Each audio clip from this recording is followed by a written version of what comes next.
法王伊斯兰姆马哈切夫 UFC 所有冠军战从神到拉排名，我们参考对手质量还有马哈切夫的表现，我们一起来排一下。话不多说，咱直接开始。第一个10连胜的马哈切夫对阵11连胜石中杰的奥利维拉，这是马哈切夫首场冠军战，也是我认为马哈切夫最惊艳的一场表现，毫无疑问超神。赛前多少人认为是一场势均力敌的比赛，结果让马哈切夫打成了碾压局。当时能想到马哈强，但是没想到马哈切夫这么强，全程摁着拉个揍啊！站立拉个凶猛的泰拳被马哈切夫的防守反击化解，摔跤更不用说了，差马哈切夫一大截。自己引以为傲的柔术都在马哈切夫的力量、摔跤以及顶龙、魔龙、压空间下都占不到任何便宜，最后是被马哈切夫重拳击倒，手臂三角脚降服。这场比赛马哈切夫的状态、技术储备、表现都太夸张了，展现出无可争议的统治力，我愿称之为最强形态的马哈切夫，毫无疑问的超神啊！第二场比赛对阵羽量级的最佳，甚说是最强12连胜的大帝，我觉得大帝是马哈到目前为止遇到过最难缠，甚说是最强的对手。其实我不明白为什么老多人不把大帝当回事，觉得大帝是羽量级升上来的，啥也不是。真的有这种思想的，真的是太不把羽量级的最佳当回事了。他们胜重依然很猛的，就比如说轻量级的最佳马哈升到次中，跟巅峰乌斯曼绝对有的打，甚至于说我都感觉马哈不落下风。还有轻重量级的历史最佳古图琼斯，升到重量级有哪个敢说上狗骨头的？大帝那是真的巅峰的 PCP 之王，羽量级最佳。马哈与大帝的一番战，绝对是他职业生涯中最艰难的一场战斗，差点摁不住这个自主核弹头。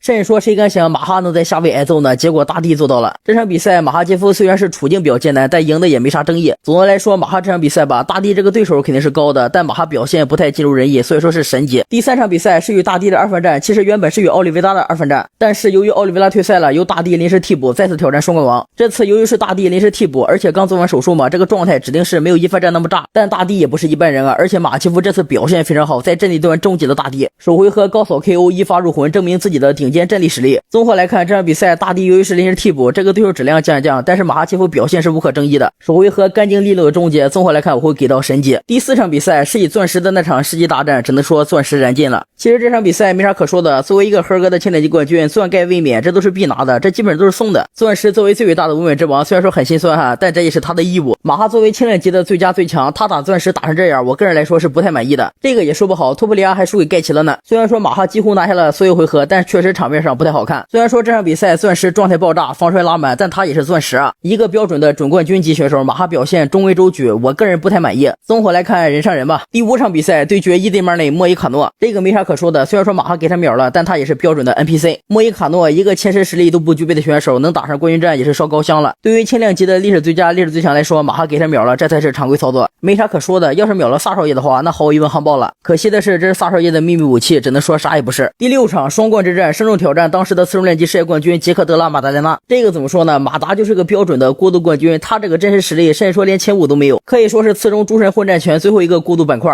但人家怎么说也是击败上个冠军拿来的冠军腰带，而且是马哈第一次胜重挑战次中这个领域，我觉得对手质量还行。但马哈切夫的表现几乎是没有任何争议的，很清晰的拿下了5个回合，而且几乎是没有任何波澜，按地上5个回合轻轻松松拿下了双冠王。所以说虽然看这个对手质量一般般，但这个表现力和统治力是没有任何争议的。而且鉴于马哈第一次胜重，还有这个双冠对他的意义，我会给到一个神级。最后一个也是明天那个马哈切夫对决伊恩加里，这是马哈切夫首次对战4大常人级选手，加里的实力绝对是强的，混沌次中杀出来的顶尖高手，今年28岁，非常年轻，在4大常人中都是数一数二的实力。马哈只要战胜加里，那就是保底的神级，如果赢得漂亮，那就是超神。但是输赢真的不好说，加里真蛮强的，这场比赛我感觉是真不好打。啥也不说的，两个人都加油吧，明天都拿出自己最好的状态。